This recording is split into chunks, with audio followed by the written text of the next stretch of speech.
that's real. I respect that, man. So I mean, what was your relationship like with Jerry? I mean, was he a pretty cool guy? I mean, this guy managed, Creedence or whoever not the Doors, Elton John, I think a few other acts out of the 70s, it was big 60s. groups. Yeah, he had big groups. I mean, he was great in the beginning. He was great in the beginning, but stuff just, stuff happened. We supposed to go out on tour, and people started getting greedy.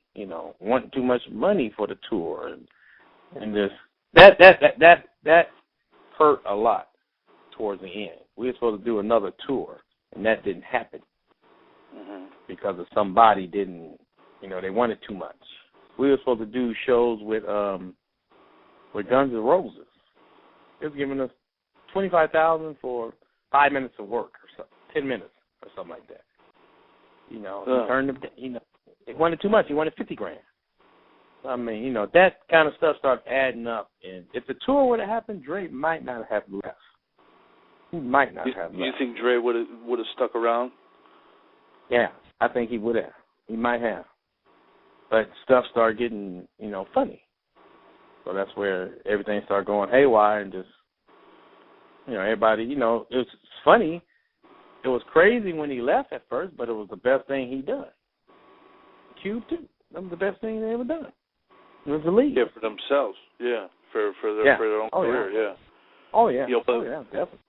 But okay, you guys was going to get $50,000 a show or whatever to with Guns N' Roses. Well, they was kind of the bad boys of heavy metal at the time, of rock. Oh, yeah. You guys were the bad boys of rap, so why not? That made sense. That could have been potentially one of the biggest tours, ever. Yeah. Oh, yeah. I mean, Guns N' Roses was huge back then. Huge. And they were crazy. They wanted. They were always starting fights and. They were doing all kinds of crazy shit, and you guys. They wasn't doing like rap shows, in little, sports arenas and amphitheaters. They was doing Coliseum, 100,000 people. That would have boosted N.W.A. up even bigger than what it was. So what was okay? Now you guys was going to get let's say you did 40 dates. And you guys got $50,000 a show, or $25,000, or whatever the amount you said was going to be. Yeah. I mean, that's big bucks right there. Back then, that was big money for 10 minutes of work. Who didn't want that to happen? Only one person. Now, I'm not going to mention his name. You talk to him. I'll put it like that. Okay, I get you. I get you now. But was this